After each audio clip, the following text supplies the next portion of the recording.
มื้อนี้พาสู่คนมาบ้านนามนเมืองอัศพรแขวงสวรรณเขตมาดินน้ำน้องปิงสบายดีล่ะสบายดีสิเลอโอ้น่าฮักตัวจ้ะ น้องปิงทองบัดนี้นะนางปิงทองเด้อนี่เด้อมื้อนี้เราพาบ่จอยยูทูบเบอร์เดเซโปนพวกมาดินน้ำอีลาบ้านน้ำมนนี่บ้านน้ำมนกับเมืองอัศพรแล้วมีแต่ไกลเดียว7 กิโลเองก็เลยพาบ่จอยมาก็คือนี่ละกันมื้อนี้เรามีไปโรงเรียนบ่ล่ะมาแล้วมอเลยว่าปีนี้บ่จิตนี่ปีสุดท้ายแล้วซะบ่แล้วไปสิเลยต่อถ้าจบนี่บางทีก็ไปเฮ็ดหยิบเสื้อผ้าบ่โอ้เห็นตัดหยิบมักตัดหยิบตัวซะปีนี้อายุเท่าแล้วนี่18โอ้เต็มสาวตั้งแต่18ละมื้อนี้ล่ะซื้อปลาประเดี๋ยวซื้อปลามาเฮ็ดอีลาเฮ็ดสู่กินแล้วก็มีตำมะฮุ่งแน่มาเฮ็ดกินข้าวเทงน้ำเดียวเบิ่งบรรยากาศน้ำเดียวพี่น้องช่วงนี้ก็ฤดูเฮ็ดให้เฮ็ดหน้าเฮินแล้วก็คักมีต้นไม้ทั้งหมดเล้าก็2เล้าพูเล้าเขาบ่ล่ะเล้าเขานำเราเขาตัวนึงเล้าเขามีเข้าดอกเล้าเป้าซื่อเราเป้านี่ต้นมะขามก็หลายอยู่ตัวหน้าเฮินก็หอมเย็นดีเฮินเพิ่นก็งามตัวน่ะพอเป็นช้างได้ตอนเฮ็ดห้องน้ำเฮินน้องจันหอมน้องลำพรนะคะเพิ่นนี่แหละเฮ็ดพอน้องปิงนี่แหละปลากระบุงกระตาไปเด้อลายก็ดอลลาร์นี่นะ เต็มอยู่ผู้เลยเฮ็ดนะพอบ่เฮ็ดเพิ่นเป็นมันสุยางซะเนาะเป็นช้างเฮ็ดเฮินเฮ็ดซ่านเฮ็ดห้องน้ำเป็นทั้งช้างจักสานนำโธ่มีธรรมดาเพิ่นนี่มีความสามารถหลายตัวพอน้องปิงปองก็ได้น้องปิงทองเลยไอ้น้องทั้งหมดมีจักคนบ่ล่ะมี4 คนลงมีแต่ผู้สาวทั้งหมดบ่ลูกน้องลากับผู้ชายมาทุกผู้เป็นสาวได้จะมีโตนี่บ่หรือว่าผู้เลออีผู้เอ้ยผู้นึงอีกก็มีโอ้เอ้ยก็เป็นสาวอยู่แล้วก็ผู้โกก็มีอยู่มีท่านเอาโพจักคนยังเอาแต่ผู้เดียวผู้อยู่หนองเดินสาวโสดยังได้2 คนนึงบ่ผู้น้องบ่ผู้โสดนะเอ้ยบ่หรือน้องเอ้ยเราไปโรงเรียนแล้วบ่หรือว่าไงเลยไปหน้าจบแล้วไปหน้าเฮ็ดหน้าเราก็จบแล้วก็ไม่ได้ไปเซ้อบ่ยังดอกว่าสิไปผัดแม่เจ็บไข้ได้ปวดแล้วก็เลยบ่ได้ไปดักไฟบัดนี้เป็นแม่เป็นว่าเฮาฟังว่าเรื่องเฮ็ดอยู่เฮ็ดกินนี่แม่นี่ไม่ต้องเฮ็ดพ่อแม่นี่มีแต่อีลาผู้นี้ละเฮ็ดนี่เรื่องเฮ็ดอยู่เฮ็ดกินเรียบร้อยเรื่องเวเฮินการสานสาวผู้ไทยเฮาน้องปัด18 ปีแล้วเป็นสาวคักและแห้งเรียบร้อยหมดแล้วพี่เลยก็ได้สางเฮาเฮ็ดเพราะนี่นะอย่าเฮ็ดเพราะเกินนี่นะมันโหเป็นเตาะมันโหตัวฉันคือไว้ดินเอามาคิดกันพอน้องปิงอันนี้ก็ได้สางใหญ่ประจำบ้านน้ำมนต์เพื่อเฮ็ดพี่เลยก็มาหาเพิ่นนี่แล้วนี่เริ่มเฮ็ดเพิ่นนี่แล้วนะว่าจะตำหุ่งตำมันเครื่องท่ายางปลานะเฮ็ดนั่นเลิกกินนั่นปิงเอาเนาะปิงเพิ่นเอาเกล็ดมันออกละทอดเอาตัวนั้นเลยทอดปิงก็ได้อยู่ปิงได้เนาะตำมะฮุ่งปิงปลามันก็มาเท่านั้นสิความแซ่บนี่ตกกาแล้วบ่ล่ะยังมีทันได้ตกอยู่ยังน้ำยังบ่มีนี่ฝนตกมีค่อยหลายแถวนี้กะขันน้ำลายเซ้อตอนนี้ก็เดินเจ็ดเข้ามาแสดงก็เดินเจ็ดเข้ามาแล้วนี่ถือว่าเป็นเดินเจ็ดซะธรรมดานี่บางคนก็เริ่มดำแล้วคันทับปีเก่าคันทับฝนลายได้ปีนี้เราฝนช้าในละเนาะแม่นเมื่อเลยตัวเซ็งซะวันที่20มั้งวันที่89แล้วที่20เดินหน้านะเดินหน้าอ๋อยังหึงเติบซะ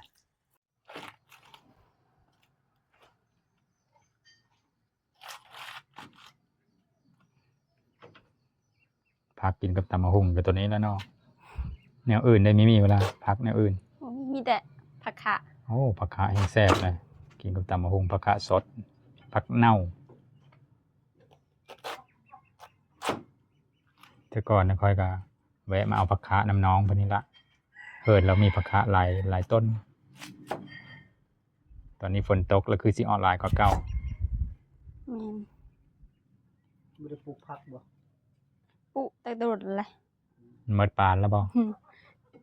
บ่ได้รักษามันเดี๋ยวนี้เลยบ่ได้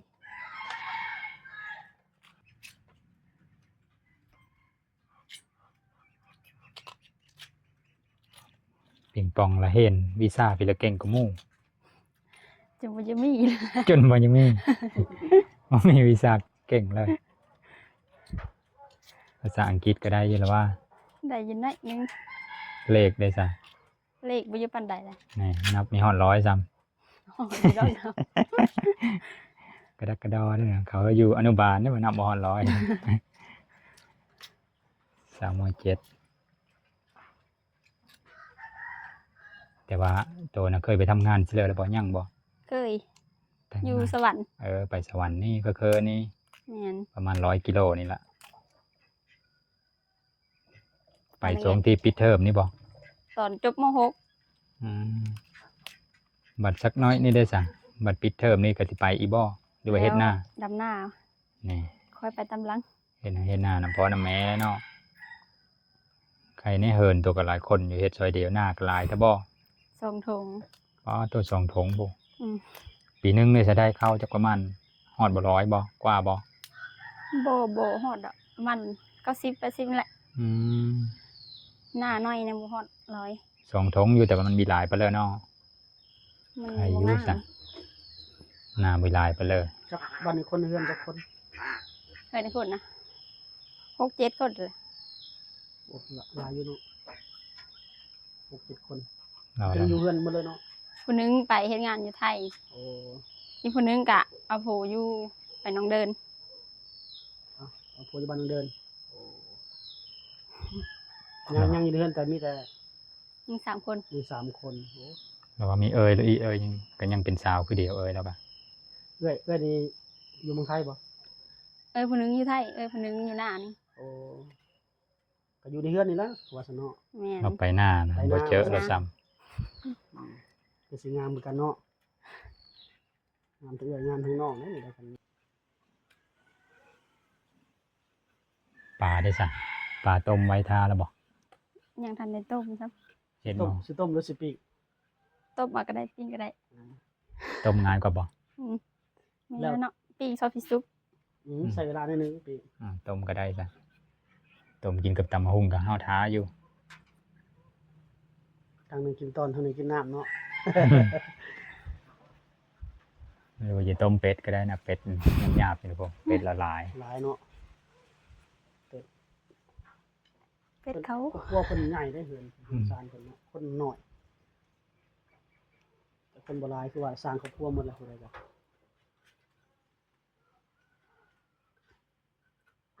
เฮากับเอย โอ้แสดงว่าถนัดอยู่แล้วเนาะ พี่กะเอยเฮ็ด ไม่ต้องให้พ่อแม่เฮ็ดเนาะ เอ้ยจักปีเลยเอ้ย 21นั่นแหละ โอ้ก็ไล่เลี่ยกัน เฮ็ดอยู่เฮ็ดกินมีแต่เรากับเอ้ยเราเอาให้ฟัง แม่กับพ่อนี่ท่านั่งกิน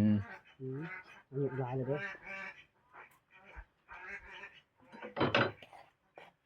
อ มีลูกสาวแล้วได้ย้อนอันนี้เนาะเริ่มต้มปลาแล้วบ่ล่ะค้างหม้อไว้ก่อนสุ่มเฮาต้มเอาบัดนี้นะแต่เก่าอย่าปิ้งคือละนั่นสุก คือระยะอีลาหลาย เพราะว่าตอนนี้นะก็ย้อน12 โมงแล้วยันประเดี๋ยวหิว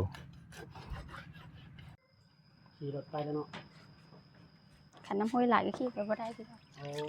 ได้ยางน้ำโหยล่ะ กันถ้าน้ำโหยหลายล่ะ ยังมีปัญหาการสัญจรอยู่บ้านนี่ก็ได้ ผู้ กัน ใด ถ้าไปฟังทางพุ่นนะ ยามดำนาแล้วผู้ใดจังมา เพราะว่าช่วงดำนาน้องๆเพิ่นก็น่าจะวุ่นวาย น้ำเดือดน้ำฟดเราได้บัดนี้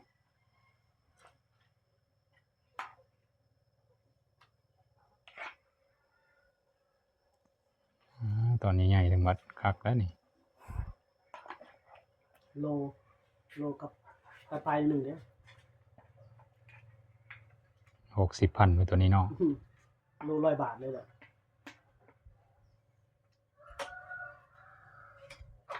อยากให้แซ่บๆก็ใส่เป็นหน่วยหลาย โอ้ยสิเคอร์นำบ่ล่ะเจอแล้วบ่ หมูมีไข่คันมีใส่อยู่ โอ้ยสิไข่บ่มี เอาก็บ่ได้เฮ็ดขึ้นมาเนาะ โอ้อยู่เฮิรนก็ได้บักหลายปุง่ายขนาดโอ้ยสิไข่ เอาใส่เอามาปลูก อืม ทางใส่ฟืนทางใส่ถ่านนี่เด้อเตาเพิ่น เพิ่นเอาไปเอาพักอีตู้ก่อน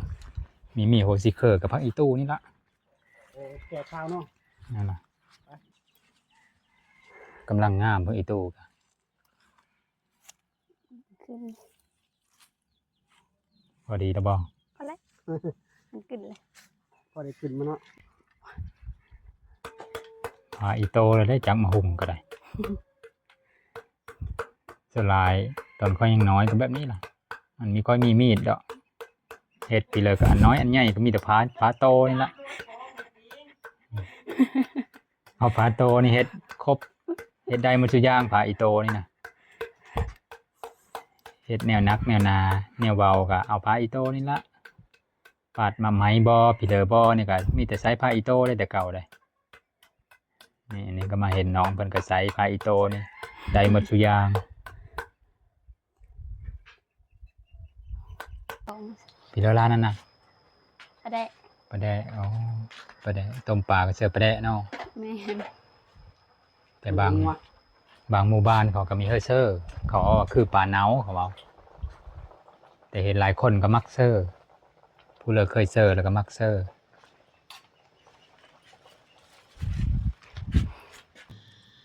เริ่มตำมะฮุ่งมาแล้วบัดนี้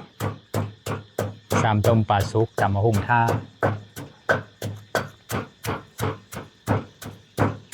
ได้บรรยากาศไปเฮ็ดกินอยู่ให้อยู่หน้าเลยเนาะได้ละฟิวบรรยากาศธรรมชาติ รอให้น้องตกกาก่อนกันตกกาก็ไปเฝ้ากาแล้ว ตอนนี้ยังพันจะตกซ้ เราจะได้ตกกาตอนนี้ ำมีน้ โอ้มีน้ ำแม่น ำแสดงว่าแถวเขตคนอยากขาดน้ำนะ อื่นก็ได้กินจากเธอแล้วพวกนี้ เธอเดียว ได้กินเธอเดียว เธอเดียวแล้วเลย บ้านเฮาบ่ตกเลยสุกี้นี่เมื่อคืนนี่ก็ตกลงเดินตกบักแห้งลงเดินเมื่อคืน คืนนี้ตกนิดเดียวนึง อืม ก็เศร้าเลย สังกะสีเฮือนอ้ายจะอยากรู้ อืม แต่มันเก่าเนี่ยมันรู้ หายก็มาเฮ็ดตกอะไรสิ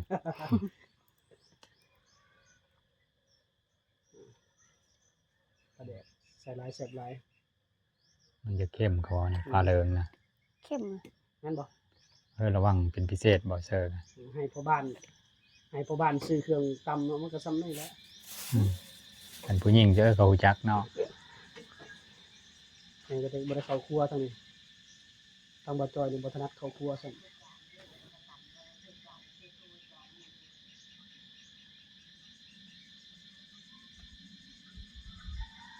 ยิ้มไปเด้อยิ้มน้องพี่หน่อยเด้อ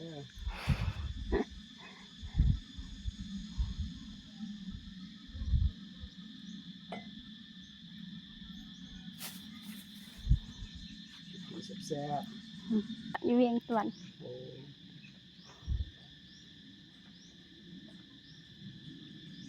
อนาคตสาวตัดยิบตัวสินี่ทรงขาดกลนี่แลนมาพี่รถบ่เคยยิบมาแน่บ่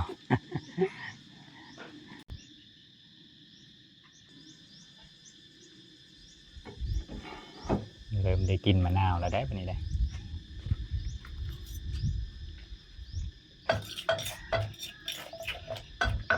ตำกินดุอยู่เวลามาหุ่มกะ ดุ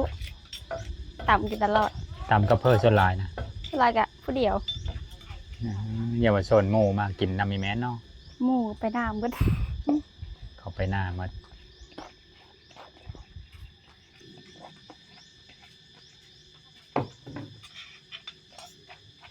ทำแซ่บๆเด้อมันบ่ลืมไปนัวแซ่บแล้ว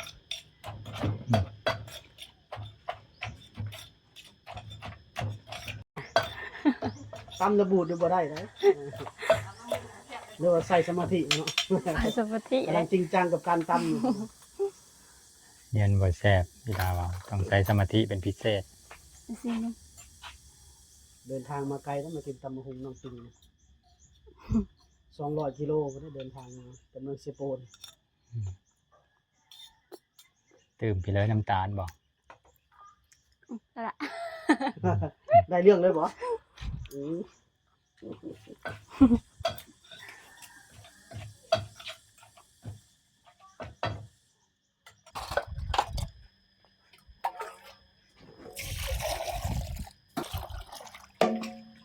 ไปแซ่ครกไปก่อนตำแล้วก็แซ่ไว้ มีอีบ่กบนี่ ตอนนี้สปริงทอง เอาผักคะเอาผักเน่า กินกับตำบักหุ่งเบิ่งก่อนว่ามันละมีอยู่บ่มันละป่งละบ่หรือว่า ได้จาก2-3 ยอดอยู่บ่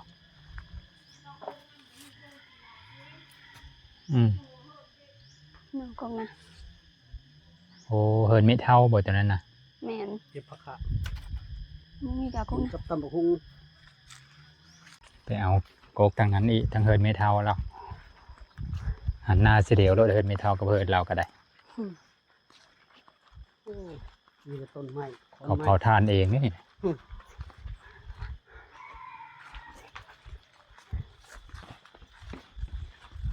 มะม่วงกับซุกแดงๆอยู่กับมี หมู่ต้นบ่ มงโตน แม่นบ่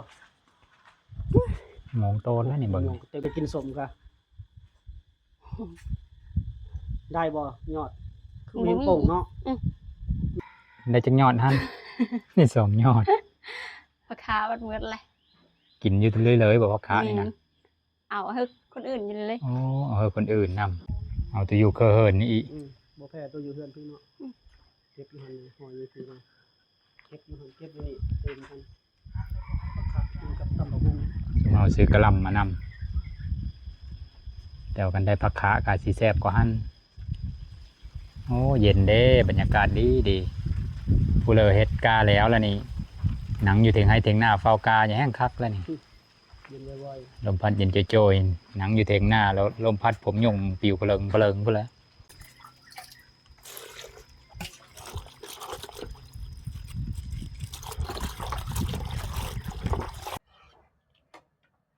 ตำมะฮุงก็แล้วพักก็ล้างแล้วล่ะตักกินเท่านั้นแล้วบัดนี้ตอนนี้ก็ย้อนบ่ายโมงละพอดีเริ่มหิว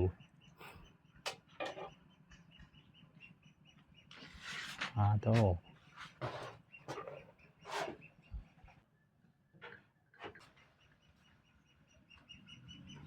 เรียกแกว่ง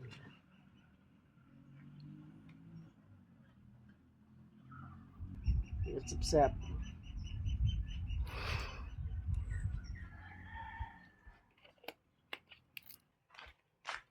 มาแล้ว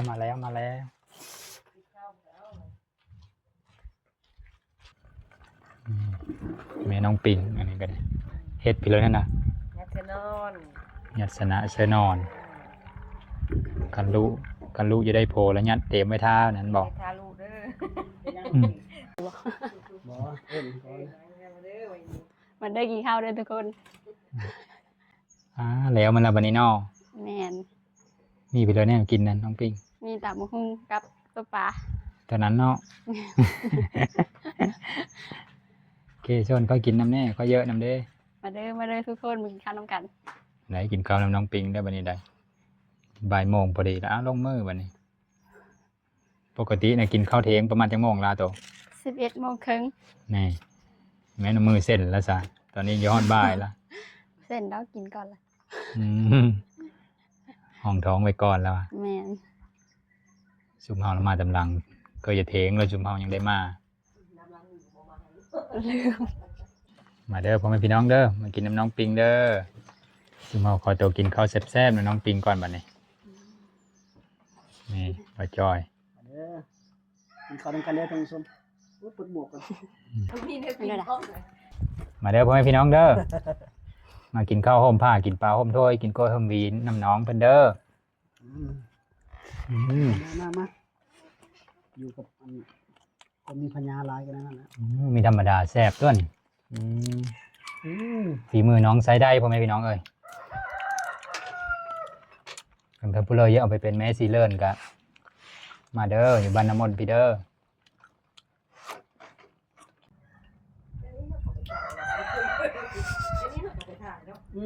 แดนเขาแดนออกงานแล้ว ตอนนี้ซุมเฮากับประเดี๋ยวกินข้าวอิ่มนำสำราญแล้วล่ะหนังแอนเดียวดินซะน้อยก็แยกย้ายเพิ่มมันอีลาละไปซิเลอร์บัดนี้ เอาหน้า อ้อเฮ็ดเพิ่นน่ะ เอามันโห โหยตะกร้านะบ่ บ่โหออมเดินเพิ่นก็ไปควาย อ๋อสบายเนาะโง่ควายก็ปล่อยซะหั่นแล้วก็มันจะไปกินหญ้ามุมเลิกของเดินเฮาก็ได้เนาะ แม่น สบายจ้ะบัดกาเพิ่นกะละประมาณจักมื้อหยังเลยได้ตกบัดนี้ จักละบนฝนตกไปละ รอให้น้ำมีพุ่นแหล้วเนาะอันนี้ แม่น กำหนดมีได้อยู่ในธรรมชาติพุ่นแหละเทวดาเพิ่นเหนียวลงมาไว้ก็ได้ตกไว้ เอาเป็นว่าประมาณนี้ละคันทับผู้เลออย่าเบิ่งน้องอีกอะสามารถทักมาได้เด้อสุหมองสิได้มาแวะมาถ่ายเขาเบิ่งอีกอย่าลืม